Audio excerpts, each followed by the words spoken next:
Beckett, a Senior Research Fellow in the Energy and Environment team here. We're delighted to welcome our physical and virtual audiences for a keynote speech by the Secretary of State for Work and Pensions, the Right Honourable Dr. Thérèse Coffey, MP. The Secretary of State will be giving a speech today on harnessing the power of pensions to help achieve net zero. This topic falls within the wider range of green finance policies, which aim to harness the financial sector to tackle climate change. Green finance policies are increasingly important to drive financial investments into low-carbon technologies, but also to ensure that companies, including pension funds, are prepared for the new financial risks that will come from climate change and climate policies, and to ensure that they are supporting the global transition to a low-carbon economy. Mark Carney, the former Governor of the Bank of England, has warned that changes in climate policies, new technologies, and growing physical risks will prompt reassessments of the values of virtually every financial asset. Green finance is an area that Policy Exchange is increasingly working on across our economics, energy, and environment teams. In February this year, we published a report, Capital Shift, which argued for a range of new policies, including adoption of the recommendations from the Task Force for Climate-Related Financial Disclosures, TCFD, and the equivalent for nature-related disclosures. We also argued for mandatory transition plans for the largest and most systemically important firms, and the development of transition finance products and services. We were delighted to see that the Treasury has announced this week that it plans to require certain firms to publish transition plans aligned with the government's net zero commitment, or to explain why they've not done so. In addition, Policy Exchange's Beyond COP26 programme, chaired by former Cabinet Ministers, the Right Honourable Dame Andrea Leadsom MP and the Right Honourable Amber Rudd, identified the UK's financial services sector as one of the UK's 3 green unique selling points that can help to drive climate action globally whilst growing green jobs in the UK. We've also seen a lot of work from the Department for Work and Pensions in this area, including the climate change governance and reporting regulations, which came into force this month, or coming into force this month, and will capture 69% of pension savers in the first year. This will see the UK become the first country in the world in which trustees of large occupational pension schemes are legally required to report in line with the TCFD recommendations on the financial risks of climate change within their portfolios. DWP has also launched a new Occupational Pension Stewardship Council to help drive more effective stewardship reporting. This scheme is focused on occupational and local government pension schemes, and 30 schemes have already signed up. And today, DWP has launched a new consultation on climate investment reporting for occupational pension schemes, which we're looking forward to hearing more about from the Secretary of State. Please welcome the Secretary of State.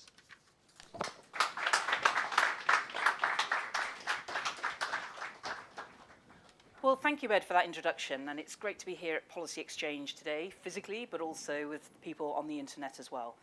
And I want to talk about how pensions can be the superpower in delivering prosperity for people and the planet in our race to net zero. And it is a race that the whole world has to win together. As the Member of Parliament for Suffolk Coastal and a former Environment Minister, I'm all too aware that while climate change is a global challenge, the consequences will be most visible in local communities. Now in Suffolk, we've already seen it in the agricultural sectors and land, as sea levels rise over the coming decades, would leave parts of Suffolk and other coastal areas of the United Kingdom underwater, and the potential impact on farming, food, lives and livelihoods is real and tangible. And the climate extremes we have seen around the world this year are unprecedented in their scale, ferocity and frequency, and something that will only get more common if we do not act. Climate change is happening and it is accelerating, and that is why the world needs to work together to protect our planet. And the UK has been leading the way in terms of our ambition. We were the first major economy to legislate on getting to net zero by 2050, and in our action we have gone from generating 40% of our electricity from coal in 2012 to just 2% today. And we will end the use of coal power entirely by 2024. We've developed the largest offshore wind sector in the world, supporting thousands of jobs. So there is much to be proud of when you look at what is already being done, and even more to be optimistic about when you look at the commitments being made and what more we can do across every sector to combat climate change. Now, COP26 in Glasgow sets the stage for global leaders to step up and deliver on the commitment made in Paris 6 years ago to limit global temperature rises well below 2 degrees, aiming for 1.5 degrees. Now, to keep 1.5 alive, we are fighting on every front through innovation and technology, cleaner transport, protecting and restoring our environment, more renewables, and by fully harnessing the power of green finance to invest in and accelerate action on these and other fronts to help us reach our destination of net zero in time. The role of finance and environmental, social and governance standards is a focus for COP. And as its president, Alex Sharma, has said, without finance, the task ahead is near impossible. Now, public finance is important, and we continue to invest billions into a range of schemes. But public money alone will never be enough. And that is why private finance and investment is a central part of the Prime Minister's 10-point plan for our green industrial revolution. And huge efforts are being made to get finance flowing to climate change solutions, on work led by Mark Carney. And as you saw from our International Investment Summit this week, we are rolling out the green carpet for international investors, mobilising markets and the private sector. So generating nearly £10 billion of new investment and deals that will support green growth and create an estimated 30,000 UK jobs. But today, I want to focus on one part of this country's formidable financial sector that has huge investing power, and that is pension funds.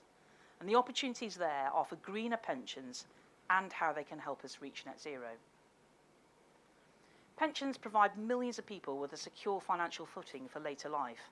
And I'm proud of the work we have been doing to get more people saving and to make the pension system safer, simpler, more transparent and greener.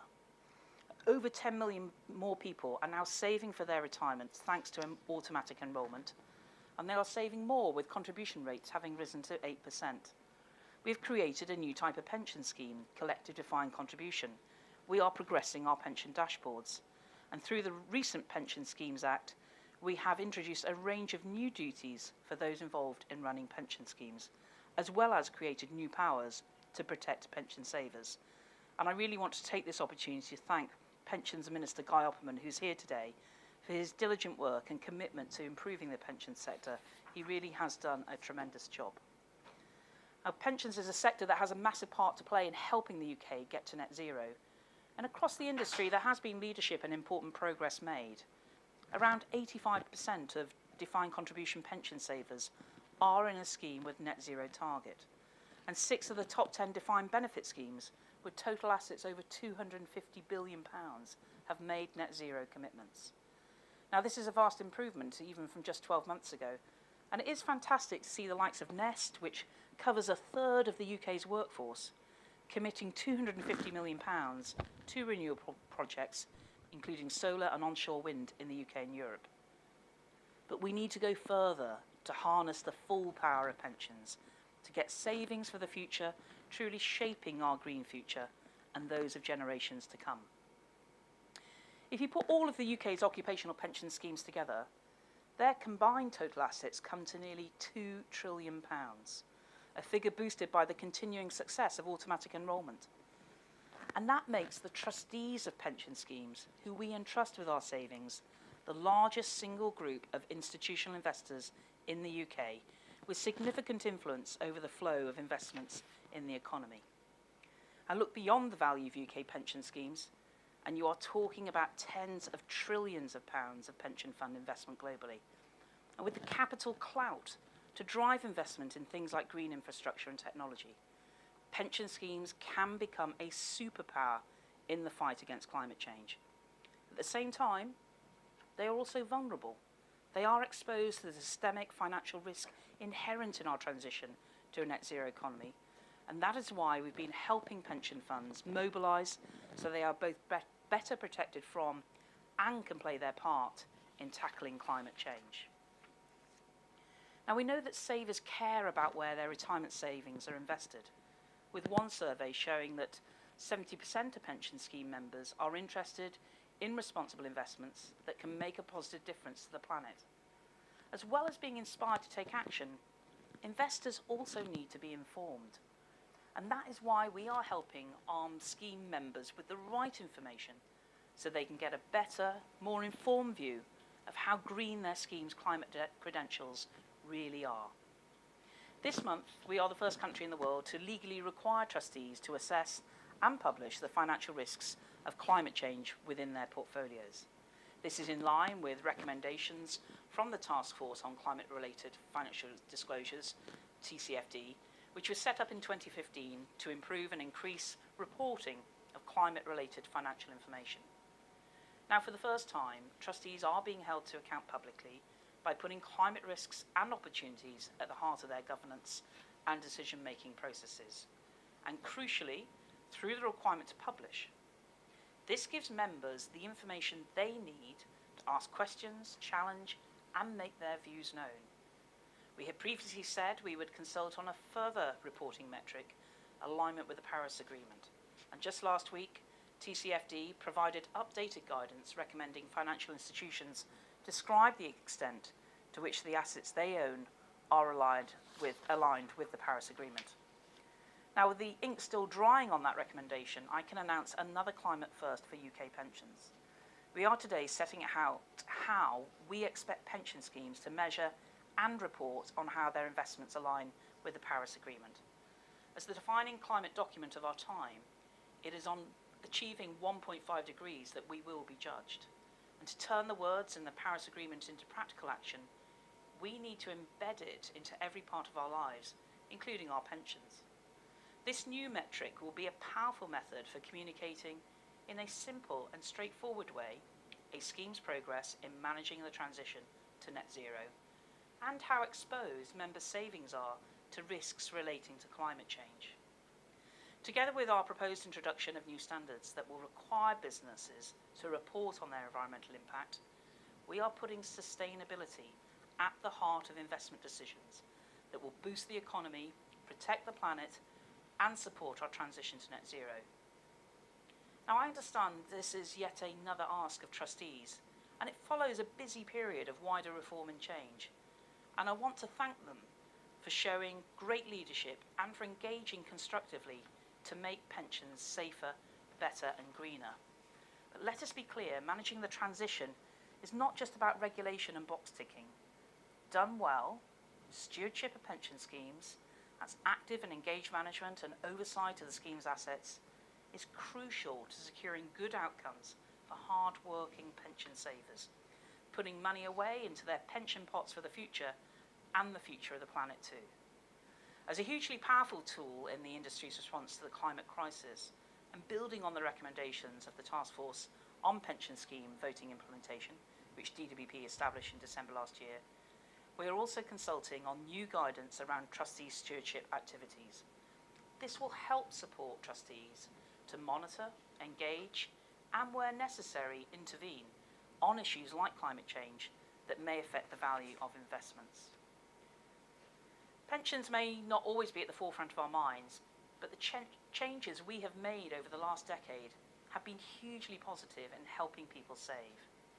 Our latest reforms will empower savers to clearly see how their money is being managed by trustees, giving them the tools to protect savings from the effects of climate change and make the most of the opportunities from the transition to a low-carbon economy. The measures may seem techie, but they are transformational, placing pension schemes further at the heart of our response to climate change and transition to net zero. I do urge other countries to follow the UK's lead, and I look forward to attending COP in just over a week's time to further this important agenda.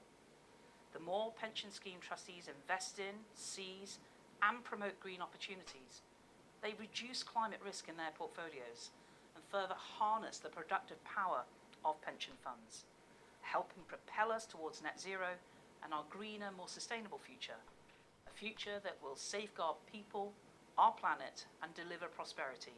Our pensions can help us achieve that together. Thank you very much. You can stay there. You can stay there if you want, and I'll stand down here. I'll stand here. Oh, you're standing there. I apologise.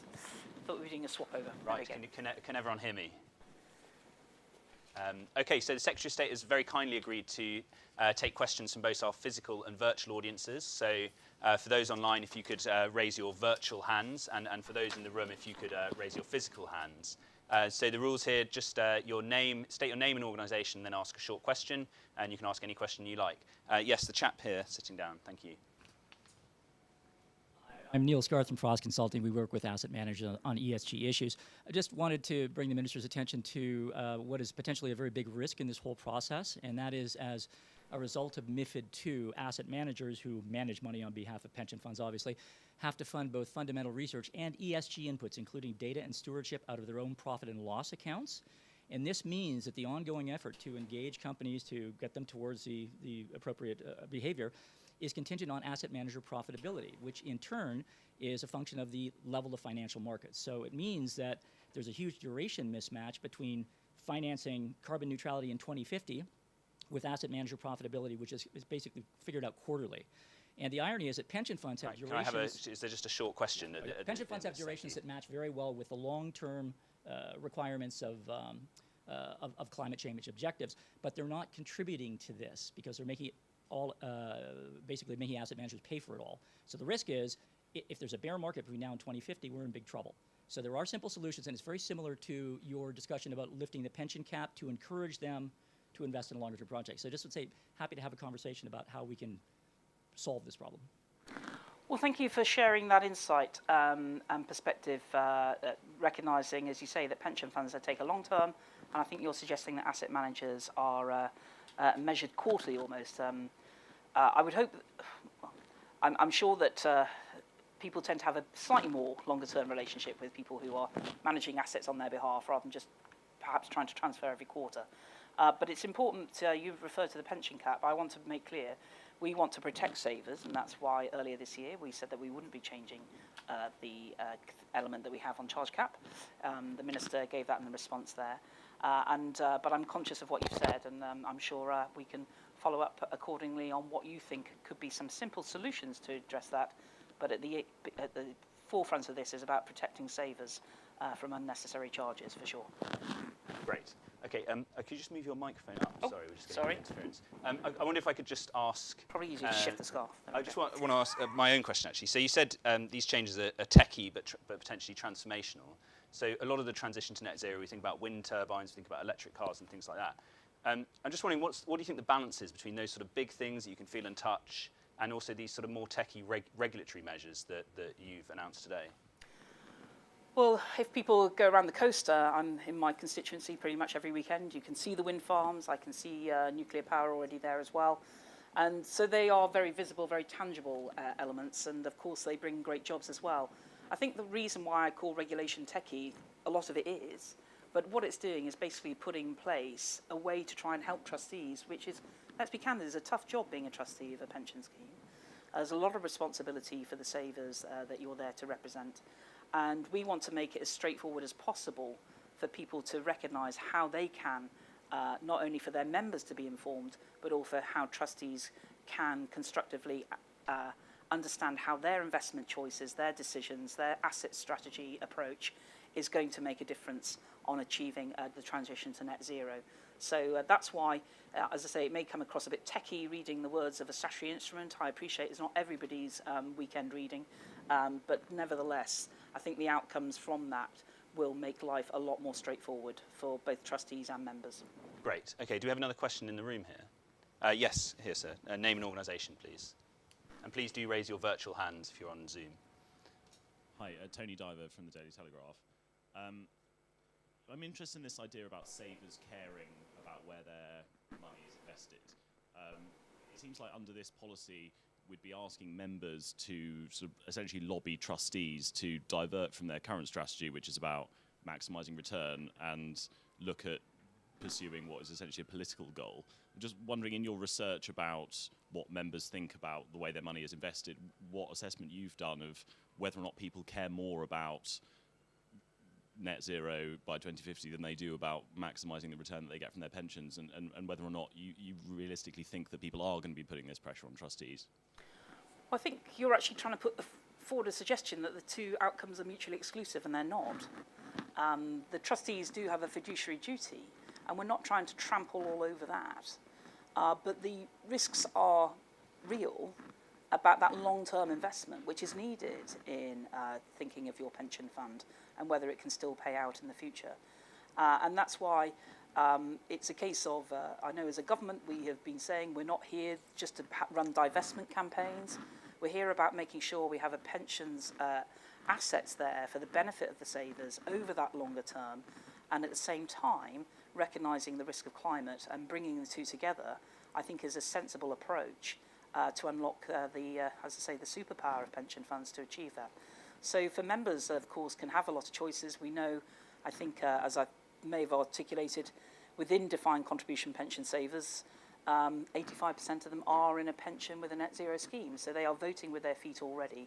But again, this is just about more information to help the trustees and to help savers, so that questions can be asked and genuine questions can be answered. And it may be, I'm not going to try and dictate the pensions asset strategy of every pension scheme, and for some pensions it may be important to get returns more quickly in the short term, but to start to build that longer term investment structure. But the timing will be, of course, dependent on the nature of your members, what the outgoings need to be at any one moment in time. So I don't think they are mutually exclusive.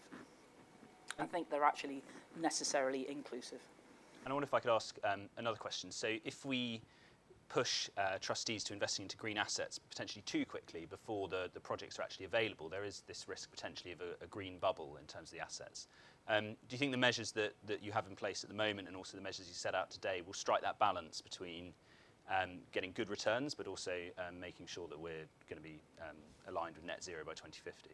Well, you'll see different kind of investment classes depending on whether you need returns straight away or whether actually by going in early on a particular investment that you get a higher kind of future outcome. So it will be about what cash flow timing is needed by that. And I'm not going to try and dictate individual pension schemes in that regard. But there are plenty of assets right now that need investment that we know will generate returns quite quickly. And those are the sorts of things I'm sure the forward-looking people are already doing.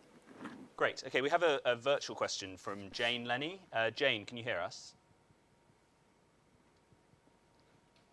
Yes, I'm a local councillor in Leicestershire, and I was the first speaker who asked a question has done part of it for me, but will the pension fund trustees or managers be obliged to consult with relevantly qualified people who will assess the projects in which they're to invest?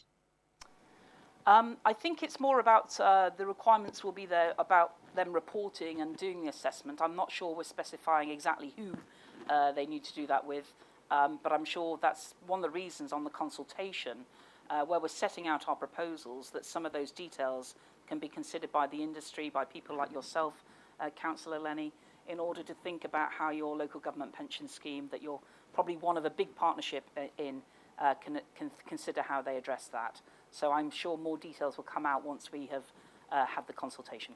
Great. And do we have one more question? Yes, here, please. Name and organisation, please. Just Mike, sorry. Thank you very much, Secretary of State. My name's Benedict McAleen and I'm here from Policy Exchange. And you made an interesting point about divestment and that not being a high priority for the government. Obviously, a lot of pension schemes will find themselves with long-term investments in polluting assets. And divestment isn't necessarily the most effective way of achieving the Paris Agreement's goals. I wondered whether the department, your department, or wider in government, what thought has gone into how to incentivize pension schemes and other asset holders who might find themselves holding polluting assets, but in good faith want to find a way to manage those down in an economic way. Well, some of the elements of some of our big energy companies have a combination of fossil fuel and renewable assets. I think it's fair that without some of these big giants making that move, if all of a sudden their opportunity for investment is pulled because people are pulling out of share ownership in them, then our transition to net zero will actually become a lot harder. Now, I know Guy is eager nearly as eager as Poppy the puppy next door who's trying to get in, to answer that question as well. And I'm more than happy, Ed, if Guy wants to add a little bit more. Should we just, or do you want to come up here and we'll give you the roving mic? Just take the mic from there. So we've got the Pensions Minister joining us as well. I'll come up here. So, yeah, I mean, I think the point the Secretary of State made is utterly correct. I think the issue on divestment is that, with no disrespect to the wondrous people in government, in bays and other places, they are not going to create the hydrogen fuel cells, the other things that we need, carbon capture and storage. And it is going to be business who does that. And this is a partnership with business, and business requires capital and ongoing support on an ongoing basis. And the moment you divest, you sell to people with less ethical views of yourself, and you end up with effectively reverse greenwashing, is what I call it. And you end up in a situation where the one thing that you're actually trying to get to net zero, it becomes much, much less more likely. Now, the key to that, as the Secretary of State began to outline, is stewardship. So every pension scheme trustee and asset manager is going to have to do proper stewardship, and hopefully will take the guidance that we've issued at DWP over the last 6 to 12 months and the massive work that we've done to try and give greater power on stewardship to actually drive forward that change, and with big companies and small companies. And my final point is then it also goes down to voting, and we're pressing down very robustly on everybody from BlackRock downwards to ensure that there is proper approach to pooled funds and actual voting so that the climate is a factor very much in investment-related decisions. Thank you. Thanks, Guy. Great, thank you. So that's all we have time for today. So if you missed any of this event, you can watch it back on the Policy Exchange website and on our YouTube channel. It's just left for me to thank the Secretary of State for being with us today, and also the Pensions Minister making a guest appearance, and to thank both our physical and virtual audiences. If you want to see more content from Policy Exchange, please do check out our social media accounts on Twitter and on LinkedIn, and also check out our website. Thank you very much. Thank you, Ed. Thank you.